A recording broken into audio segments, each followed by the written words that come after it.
Welcome to the Rex Andrews Show. Glad to have you. If you're a first-time listener, welcome to the conversation. And don't forget to leave us comments. And of course, if you really like us, give us 5 stars. I'd like to thank all of the existing and return listeners. We have recently, in the last couple of weeks, cracked the top 10 fastest growing podcasts in the marketplace, which is exciting because people have a lot of choices. There's over 1 million podcasters in the iTunes store. And that growth is all because of you. So thank you. And also, too, because of our great guests. So I got a great guest today. You're going to love this guy. He's a pistol. But before we get there, let's do the old house cleaning things. Don't forget to subscribe wherever you're listening. We're on all the major platforms. If you don't like your podcast platform, go find another one. We're on 23 of them. I don't think there's one that we're not aware of that we're not on. You can also find us on social media, YouTube, and all those fun places.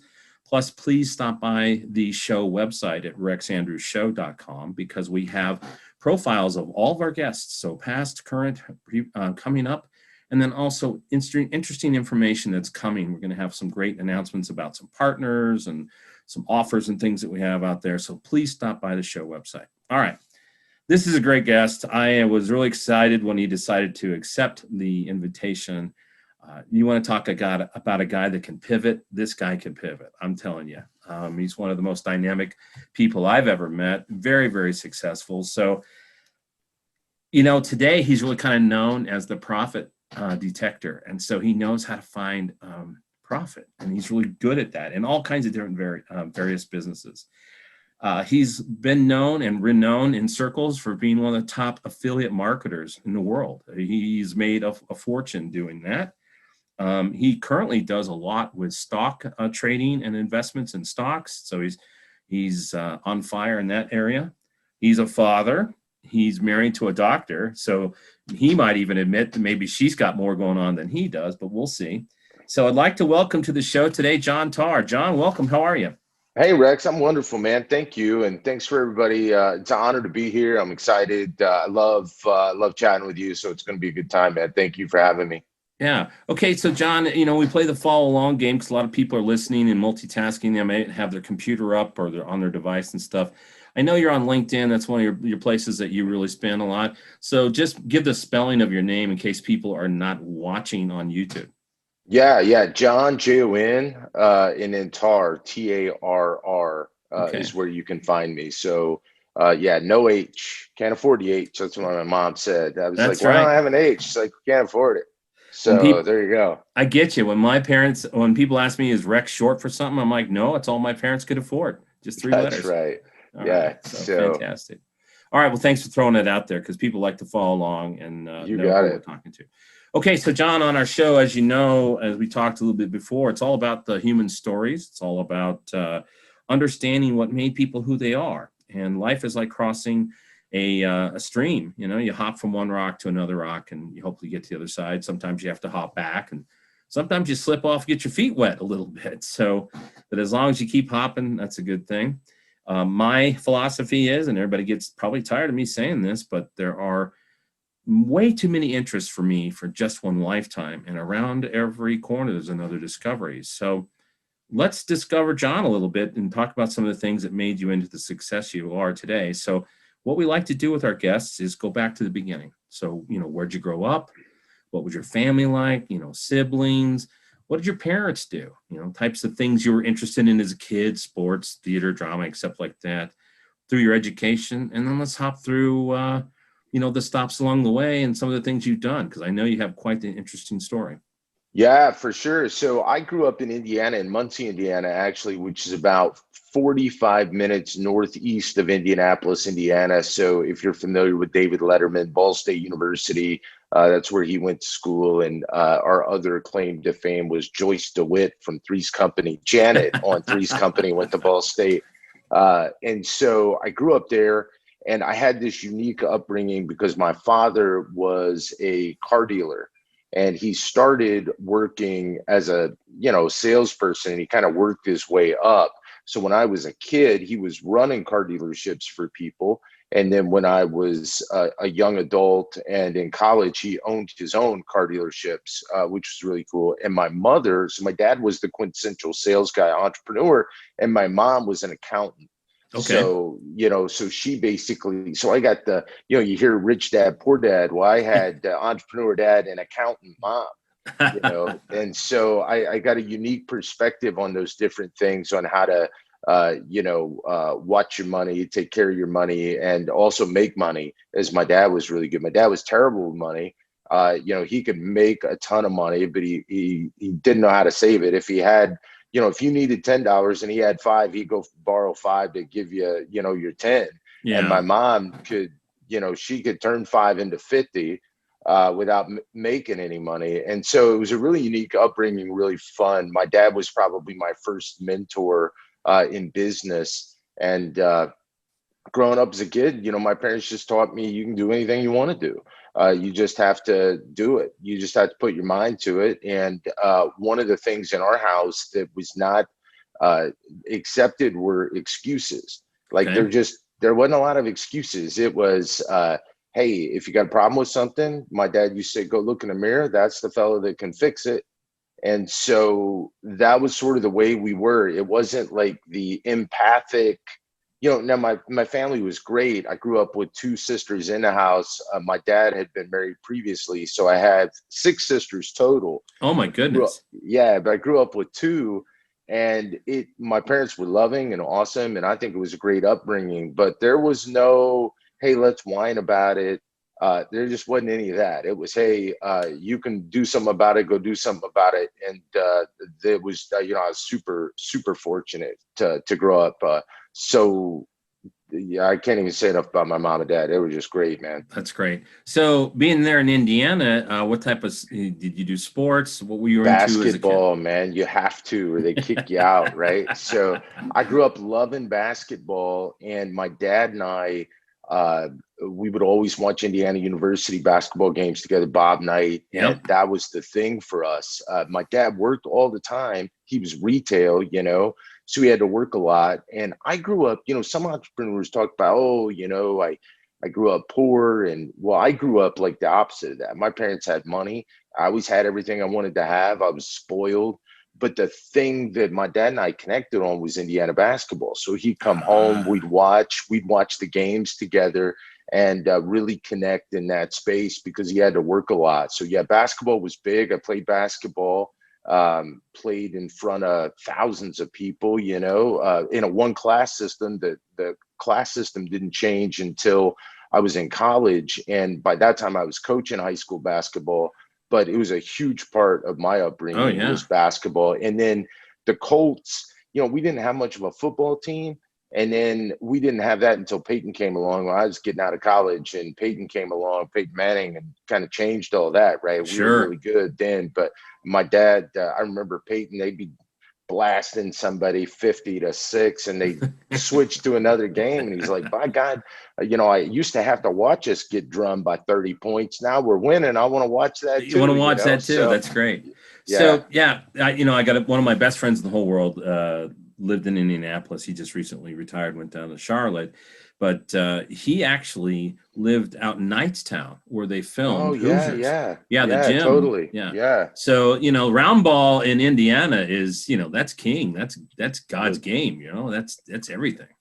Dude, it was the most unbelievable thing. So when I was a freshman in high school, Damon Bailey, who played at Indiana, he Yep. was a senior, and they played at what we call the Hoosier Dome, ended up being the RCA Dome. There's 65,000 people sold out to watch the high school High school championship championships. game. That is legit. That's what I grew up with. Everybody was basketball crazy there. Yeah, my buddy Joel, if he's listening, he'll get a kick out of this. For the longest time, he's all he was started watching because he went to the University of Indiana, so he's always been a huge basketball fan. So living through the glory days of Bob Knight and all the great players that came through there, and whenever I see him post on Facebook, man, he is just chewing up the current regime and stuff. He's always Yeah. complaining and stuff like that. And then he wasn't a Colts fan until Manning came along either. Yeah, yeah, man. Manning changed everything, and Indiana basketball was king. And my dad's first car dealership was in Newcastle, where Steve Alford's from. We were right across the street from the Steve Alford All-American Inn. Wow. Just growing up there, man, and it was just a big deal, man. Went to Bob Knight's basketball camps every year. Fantastic. And so, yeah, it was really fun, man. Great That's place back to in the grow up. day. Yeah. Okay, so you now did you go to work for your dad in the car dealerships, or what So was your this was an interesting thing about my dad. One of the things I appreciate about him is he told me, you can't come to work for me until you graduate college. Like that was the deal. Like you okay? had to graduate otherwise. So I went to his buddies and tried to get jobs with them in the summertime. And they were like, "Oh, Terry, like, can we hire him?" So finally, he did let me go to sell for one of his friends, and I started selling cars. And then the last semester of my college, I was getting ready to graduate in December. He let me come to work with him in his finance department, and this is the best thing. He wouldn't pay me. He would not give me any pay, and I said, "Dad, you got to pay me something." He said, "I don't have to pay you anything. You don't know anything." And he said, "Listen, oh, yeah." And he's like, "You're not worth anything." And he said, "Listen, you get paid in two ways. You get paid in, education and money. And if you have the first, you can always have the second." And so when I came in there, I started making him. So after like 90 days there, I'm making Mhm. this is a store that he ran. This is Right. not the dealership that he ended up owning, but I'm making him like 50 grand a month. And I said, "Well, Dad, can I get paid now?" And he's like, "Yeah, yeah, we're going to pay you. We're going to pay you." And he's all excited. It's like, "We're going to pay you $7 an hour, you know?" And so he really made me earn it. And then what I was able to do with that, I got a consulting gig. So I was thinking about going to law school, decided not to go to law school. I took this consulting gig in Iowa, and I'm 22 years old. I started making 50 grand a month. And Right. that was my dad telling me, and that was exactly the way he wanted it. He wanted me to get that education. And then he said the money's going to be there. And it was. And I've always lived by that. I've never followed the money. I've always tried to follow the opportunity.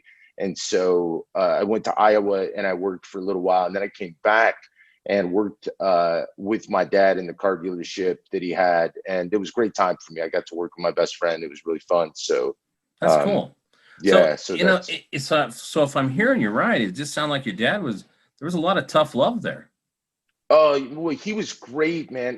Because one of the things and how that whole car dealership thing started is I hated cold weather. I've always hated cold weather. And it was so weird. And I said, "Dad, I want to move. I wanted to move to Florida. I'm like, I want to go where it's warm." Right. And he said, "Listen, John, if you can sell, you can live anywhere you want." Yep. He's like, "You just have to be able to sell." And I asked him once, because I was a little kid and, I always had the $300 sneakers and all this kind of stuff. And I said, "Well, Dad, how do you make so much money?" And he said, "John, it's like stealing." And he's like, "Here's what happens. People come in, and if they're my mom's age, I just talk to them like I would my mom. And I try to help them, and I try to find out what they need. And if Sure. they're, my sister's age, I just try to talk to them like I would my sister or my brother." And he's like, "So if you truly help people," he's like, "you always have a lot of money." And that's what he taught me. So he was such a caring dude and a great dude, but I think he wanted me to work for it. And he always said that as long as you work, I'll always help you. And he did. So I think that he just wanted me to understand that, the right way to do things. So it was really cool. So really, your whole career was set off by your dad then, and the things he It taught really you. was, man. He was my first mentor, taught me so much.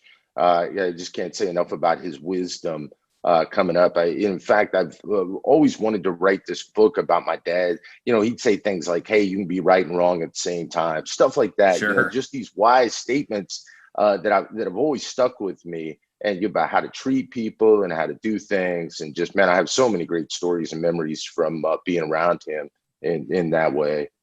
Now, is your dad still with us? No, he passed away. He passed away when he was 54. Wow. He passed away 2004. So he's been gone about 17 years. When I was a senior in high school, he got diagnosed with cancer, and they Hmm. gave him 6 months to live. He beat it for 11 years, was in really good shape, and then it ended up getting him 11 years later.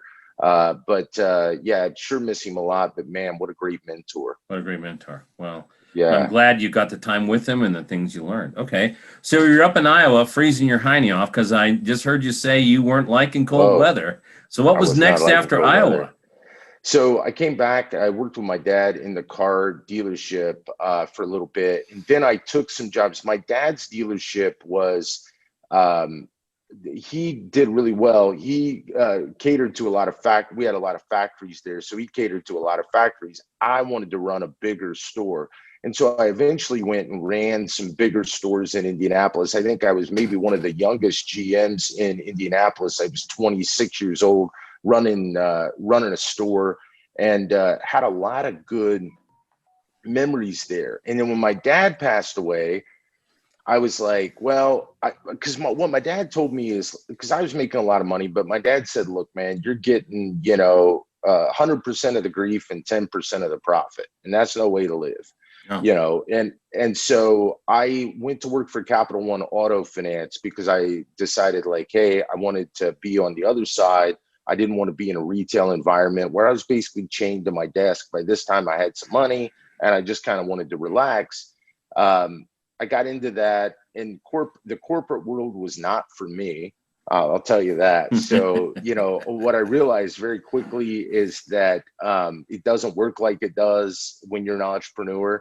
And it was a constant.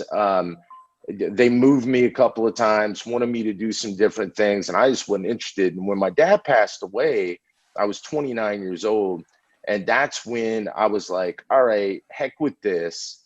I'm going where it's warm. And I'm like, life's too short, right? Because I'm doing the math. My dad was 54, I'm 29. And I'm like, well, I don't have a lot of time. So I'm going to go do what I want to do. And that's when I moved to Phoenix, Arizona. I'm like, I'm moving to Phoenix. I moved to Phoenix, Arizona, got in the mortgage business at the right place, the right time. It exploded for me. I got into real estate. Did super well in that business. In fact, I trademarked the loan, the cash flow maximizer, which is, I'd always been a direct response marketer. Like I'd done infomercials and stuff like that in the car business.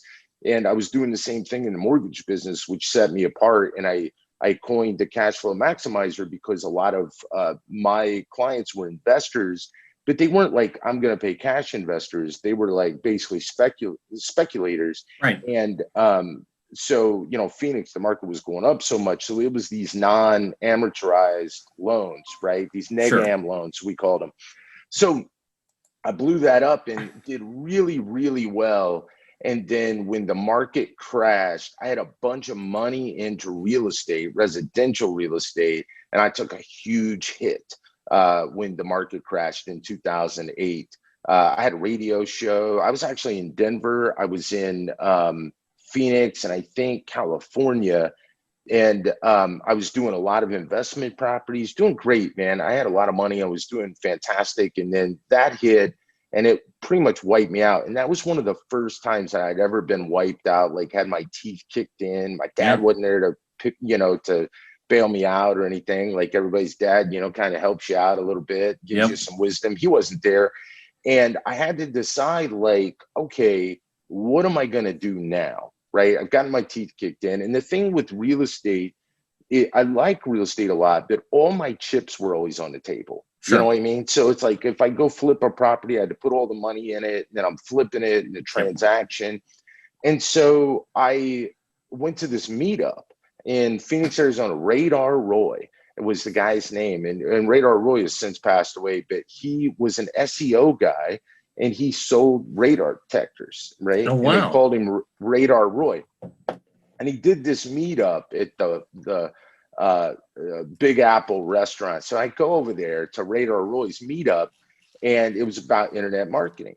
Okay. And then, so he said, basically like, hey, he would do consulting. So I go up to his house in Wickenburg. He lived on an airstrip in Wickenburg, Arizona, because he was a pilot. So he literally lives on this airstrip. And so he's like, hey, pay attention when you come in, make sure no planes are coming in. That's the first time I'd ever heard that. And so I go, I was like, what? So I go to his place and he says, hey, go take this. It was Frank Kern's Mass Control. Oh my goodness. And he's like, if you like it, then buy it, And I was like, okay. So I bought it. I went down to Mexico for a week to watch it, to Rocky Point. Oh my goodness. Is, 3 hour drive. Been to Rocky Point way too many times. Way too many times. So I go down there and I'm watching this, and Frank's like, sales letter, squeeze page. And I'm like, what the hell's a sales letter? What's a squeeze page? I mean, I didn't know anything about anything. Yeah. But here's what I thought. I know direct response, and I know that if I can put $1 in and get more than $1 out, I'll always have money. And real estate seemed very speculative. So I decided I'm going all in on online marketing. And so I ended up joining Kevin Nation's and Frank's mastermind. Yeah. They had this thing, One Man Millions. I want to say it was 2010, maybe something like that. And I joined their mastermind, but I didn't really have a thing. Like, I was going to teach some real estate. I didn't know how to run traffic.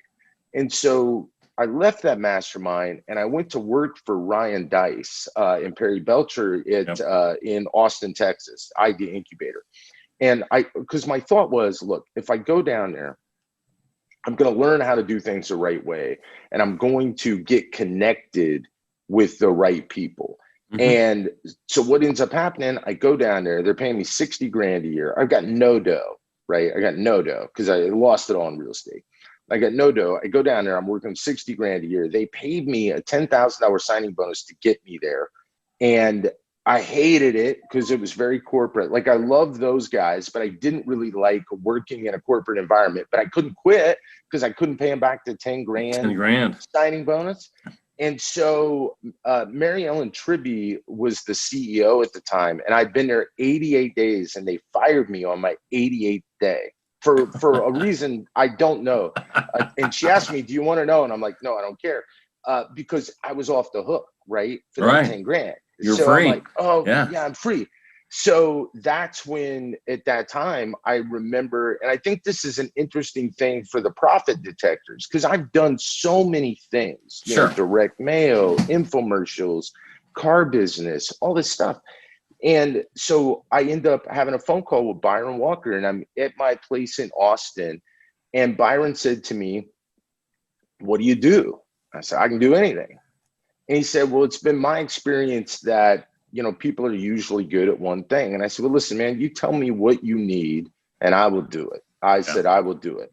And he said, "Well, we need Facebook ads." Now, I didn't know anything about Facebook ads, nothing, right? And what I did is I still had all my training from Dice and them. They give you all the training. Nobody ever went through it, but I did because I was like, you know, like pretty excited about it. So I went through Dice's Facebook training, and Byron's like, "Okay, here's the deal. I'll put up the money and then we'll split the profit 50-50, right?" And so it took me about a week, and I had him up to like 1,500 a day. It took me about 11 days, and I had him up to 3 grand a day. And he was like, "Okay, we need to talk. Like, I think you can help me in other ways." And I said, "Yeah, I can." So I flew to Denver. Keep in mind, still don't have any money, right? I mean, except for the money Byron owes me for the 50-50 part. That's like all the money in the whole world that I have. And so Byron's like, "Hey," and somehow he talks me into coming in and you know, doing different things. And we took that product. If you remember, they were doing 300 sales a month before I got there, and we ended up within about 90 days doing 31,000 a month. Yeah, I remember that. So for our listeners, that's where John and I met, is working for Byron there at his. It was the Patriots. It was what the heck was the name of the Sold Out After Crisis. Sold Out After Crisis was the product, but what was his? It was Peak 10 Publishing. Peak 10 Publishing, but no, what was the website? Because it had Damian Campbell, remember? Yeah, well, we had a bunch of websites, but he a fellow Patriot. Let me ask you a question. That's how that VSL started. I watched that VSL so many times, I know it by heart, I think. Oh, wow, that's great. Yeah, well, so we did well. I loved working with Byron, and he really launched me because he allowed me complete autonomy to just do what I do. And I'd be like, "Hey, Byron, why are we doing this?" "Well, because that's the way we're doing it." "Well, let's do it this way now. Sure. Let's go make some more money." And I was able to find a lot of opportunities. And I remember one of my proudest moments for me is take my ego out of it. I always tried to just do the best thing regardless of money. But Byron said to me, "You were a walking asset." Yeah. And I thought, oh, man, that's really cool. It's one of my favorite things. And so we made a lot of money together. And then it became apparent to me And so Byron went another way with what he was doing. And I was like, had all this experience now. And I went to a traffic and conversion summit thing, and I'd blown up Sold Out After Crisis. So everybody knew who I was because of Byron. I mean, like, say he Yeah. launched me, and Chris Daigle connected me with Byron. And so Chris Daigle really was the catalyst behind that to help me. And I'm at traffic and conversion, and everybody's like, well, how do I get more traffic? How do I get more traffic? How do I get more traffic? And I was like, well, I'll tell you what. And I still, I didn't have any money yet. Like, I'd worked for Byron and was making good money, but not Yeah. like, private plane money. And Right. so I'm like, hey, you put up the money and we'll split everything 50-50. And that's how I launched my first media buy company with ClickBank guys. And then eventually got into the CPA world. But I had some ClickBank guys I started doing 300-400 grand a month for. And it really launched me, changed my whole life, going through Byron's stuff. And that's how I got to be an affiliate, was doing that stuff. Okay. And then eventually went into the CPA world where I spent my own money. So I want to level set the audience just a little bit, because you and I know each other. So this is just a catch-up session.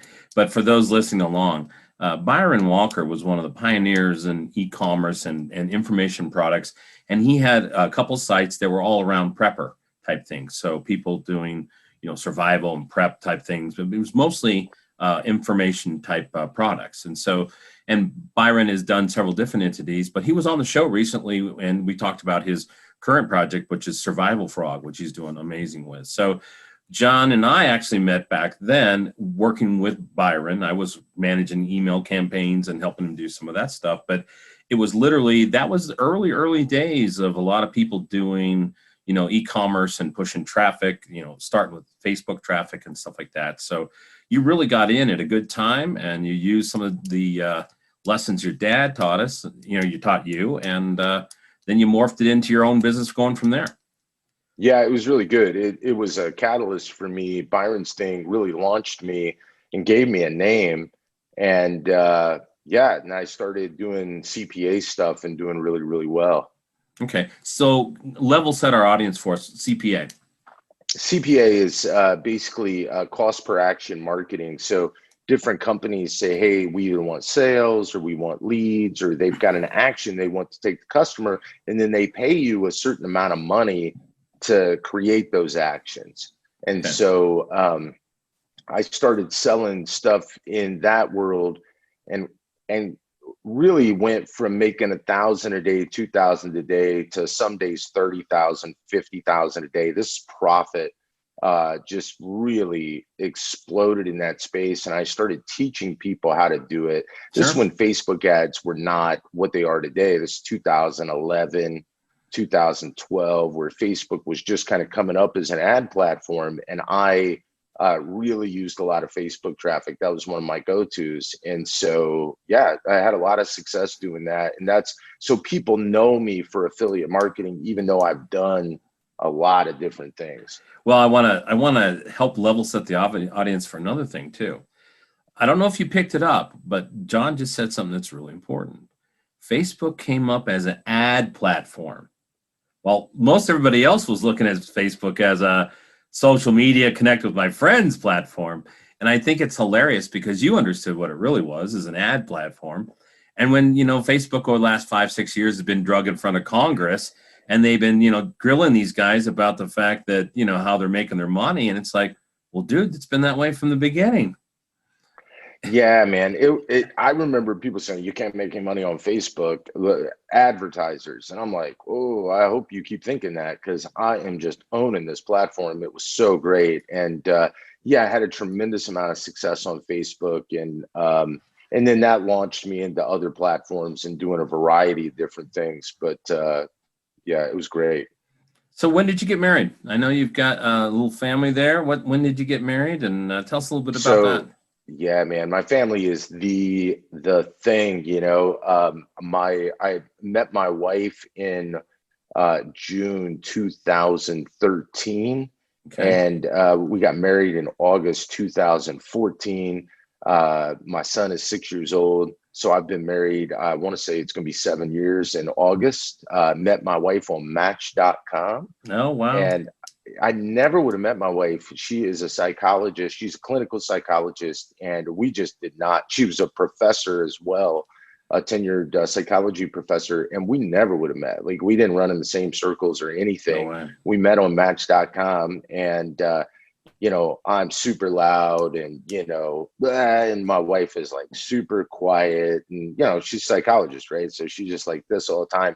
And it was a good fit for us. And then we had our son, Jonathan. And so now we're a little 3-pack and just love my family, man. It's like everything. So it's been super fun. One of the things I appreciate about you is you are a family first guy, and you've that isn't something that's just a cliche. You are really a family first guy, and it's always been fun to be around that. So now you're doing something a little interesting now, a couple different things. You got into some of the stock trading. So what's that been like? Yeah, well, it's been great. I had a client, a private client. I'm on the phone with him, and he asked me if I knew this fella, right? And he said, "Hey, do you know this guy?" And now the guy used to be an affiliate marketer, so I did know him. He was a friend of mine. And he said, "Well, he's got an options training."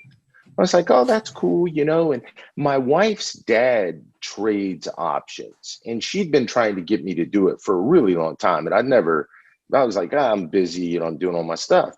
So then my private client says, you should check out his stuff. He's made 100 grand some days. And that got my attention, right? Because I'm like, oh, I didn't realize there was that kind of money in it. And I'm like, oh, really? And so I reach out to my friend who's got the training, bought his training, and really dove in to options. I was spending 9-10 hours a day learning it and just really understanding the market and the different setups and the trades. And so I've been trading. I just love it. And I'm a marketing junkie is the thing. So I really like the marketing stuff too. Trading's a little lonely, but man, I've really been trading. And I think for people that really want to make money let's say that you haven't been the best saver or you didn't buy Bitcoin, bought Bitcoin in 2013. Trading really gives you an opportunity to escalate your wealth really, really quickly and have some income in a business. There's so many variables, right? It's like, oh, you got IT variables, employee variables, but with options, it's like, okay, instead of trading one contract, trade 10. Instead of trading 10, trade 50. So it's really easy to scale up. And so, man, I'm addicted to it. I love it. I've really fallen in love. That's great. Now, one thing I've known about you, and you talk about this because I've been in that training course with you and been around you a long time. You talk about the ability to pivot. Where did you learn that? Was that from your dad? I mean, let's talk about pivoting. So probably from getting my teeth kicked in, which is, you talked about getting your feet wet. I think you called it. When you're an entrepreneur, you just fail so much. And that's just so much of a part of the journey that I found that if you're really committed to the journey, you have to pivot, right? Because something doesn't work and now you have to do it another way, or it's always changing. Like everything changes. Like you look at Facebook, 2012, nobody's on Facebook. Now it's a very saturated platform. So you constantly have to be looking for those opportunities to make hay, so to speak. So I think I just learned to pivot naturally. And it probably came from my dad a little bit, just being able to understand that, you have to be able to shift with the marketplace. And that's what I try to do. Well, I know one thing as somebody who's done affiliate marketing, but not at the level you've done yet, and the keyword is yet, is when you're running a campaign and something may or may not be working, there's a whole ecosystem of variables. You got to pivot. You got to be able to pivot. You got to be able to say, well, this isn't working. Let's try this one. And, running your numbers and doing that stuff. So I think you've probably honed over the years, maybe not even consciously, you've probably perfected pivoting because you've made an income doing that. Yeah, well, I think the marketplace tells you there's two kinds of people that I've seen in business. The first kind of person wants it to be their way. They want to be right. And so they try to tell the marketplace the way it's going to be. Right. And then the second kind of person, which I try to be, listens to the marketplace. And so if you put an offer out there and it doesn't work, well, all it's saying is that the marketplace is not receptive. So listen to the marketplace and find what they want and then give them that. And so some people call that pivoting, but I just call it listening to what the marketplace is Yeah. telling you. And I think it's way easier to do that than to try to want to be right. And good thing for me, I'm not, people say, oh, you're really brilliant. No, I'm not. I just listen. That's what I'm good at. I'm actually not very, like, IQ wise, I'm not the most intelligent dude, but I listen very, very well. And I think it's Sure. because I'm not like super intelligent that I don't try to be right. I'm just like, okay, I'll listen to this. This guy's telling me exactly what he wants to buy. So let's put that out in front of him. Put that out in So front of it's them. all about listening. So, besides the real estate market crash was something that you didn't foresee. Okay. So that's, anybody can say, okay, that's not Jon's fault. Looking back over your businesses and, you've been a serial entrepreneur and those types of things. Can you remember a step that you took that was a big miserable failure that sticks out the most? Jeez, I've done so many things wrong. I mean, like, there's so many things that I did wrong. I'll tell you this, one of the things that I did wrong, right before my wife and I got married, I had these guys that I was working with, and I was an affiliate, and I was doing really well. And these guys were product owners, and they decided, I decided to work with them one-on-one instead of going through an affiliate network. And I continued to work with them, and I was paying the advertising money out of my own pocket, and they were collecting all the revenue. Well, they ended up owing me over $1 million, Oh, and I didn't see that money. This is right before my son was born, caused me a tremendous amount of stress, and I just, I know better than that, doing stuff like that, and I basically put myself on the hook for the money. But geez, I mean, there's been a gazillion things that I've done that I wish I could do. I was listening to an old training, 2013. I did a training, and yeah, I'm cursing and whatever. And then I look at my trainings now, and I'm just a better leader. I sure. know more, and so it's a journey, man. But there's been, if you could mess it up, man, I've messed it up. Like, Yeah. there's just like, I just do that a lot. So, Well, that's one thing and over the years that I've known you that I've always appreciated about you is you're just willing to say, "Hey, this is where I fail." I mean, I think you and I probably love that quote by Mike Tyson. Everybody's got a plan till you get punched in the mouth. You know. oh yeah, I just like to do stuff. And I think Travis Sago says you can't steer a parked car. So I just like to get in that car and start driving, and the market will tell you. So many times, like, people, when coming up, oh, do you have a business card? Do you have a website? And they go and they get all this stuff ready, but then they didn't have anything to sell, or they didn't sell stuff. And Right. I'm gonna go sell stuff. I'm gonna go try to help people. And I don't have any hang up with selling. I see that a lot. People get hung up, but it's like, hey, you want to solve somebody's problem, like that, isn't that a good thing? And so if somebody's got a problem, then I try to help them. And so I've got no problem selling, and I've got no, like, big websites or big fancy stuff. It's like, I just don't do any of that. I just get out there and get my hands dirty. So yeah, I mean, because you're going to fail. I mean, that is just, Yeah. count on it. You're going to fail, and you're going to read the market wrong. And so you have to learn to adapt. Well, a lot of people, it isn't so much in our generation because, our parents' generation, hey, they worked some places, most of them worked some places 30, 40 years, got the gold watch, and steady Eddie was the call of the day. But in this day and age where, I grew up in tech, you change jobs every 4 or 5 years, not because you wanted to, it's just the way that it worked. Companies were bought, absorbed, sold, went out of business because their technology was gone. So, I think it's really interesting when, to me, being an entrepreneur and a salesperson, I don't really know much different because that's just what I've been around. Now, I've worked for a few companies here and there along the way in my career, but the times I've enjoyed the most has just been, in business for myself because I'm a sales guy. I love sales. I mean, in my opinion, it's the greatest profession on earth. I think so. I mean, you get up, you get to help people every day, Yep. you get to solve their problem. And I don't think there's anything more rewarding if you look at it like that. If you try to detach from the actual sale and just like my dad said, you say, hey, how can I help this guy? Whether it's me Yeah. or someone else, like what's the best thing? How can I help that? And if you're serving people every day, I mean, I think that's what we're all here for personally. Sure. So looking past the trading, which I know you're not doing at this point in time that much, what's next on the horizon?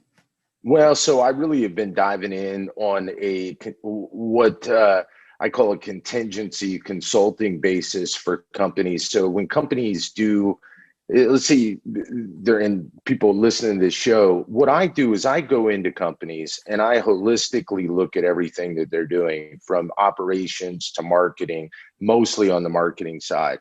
And I come in and I help them get more customers and keep the customers they have. And then I only take a piece of what I bring. So if I basically, I'm not there to take anything that you already have. I'm there to bring more opportunity and just take a percentage of that. And so that's what I've been doing most recently with a ton of success and fun, because there's so many businesses, and you understand, man, like people the analogy that we used the other day is, you're digging a swimming pool with a spoon, right? And then the question they ask is, John, how can I dig this faster? And it's like, well, how about this backhoe that's right behind you, right? Right, Let's right, grab that and let's do it. But when you're in the weeds in your own business, a lot of times you don't see a lot of these things. And so I right. come in and I help them see these things and bring new opportunities to them, because I've done so much. And some of the clients that I've had, same as Byron, well, what are we going to focus on? And I'm like, well, I don't know yet. I got to Yeah. come in and see where the opportunities are, and we're going to focus on generating as much revenue and customer goodwill as we can from those opportunities. So that's really been just super fulfilling for me. I'm kind of home there, and I'm still doing some affiliate things. But what happened, how I got into that, is I had some clients that were like, well, what else can we do together? And Sure. then that's where it came, well, I can really help you over here on a macro level instead of just getting these micro things. Okay. So I want to pivot back to one thing.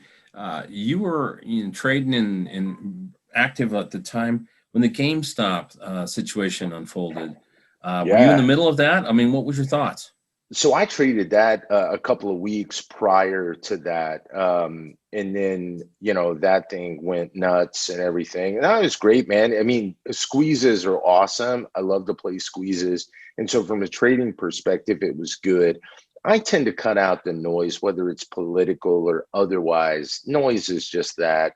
And so I find that people that get caught up in the noise, typically, anytime, like I'm a human being, right? So I have emotions and love and anger and fear and all that kind of stuff, but I try to keep them out of my business. Yeah. So like, I don't have a dog in the fight of Wall Street and the little guy. I Sure. mean, look, Right. it's a market. The market doesn't care about any of us. It's just there, and it's just being a market, and I'm there to profit just like everybody else. And so whatever way people find to do that, I think is fine as far as I'm concerned, so long as it's legal.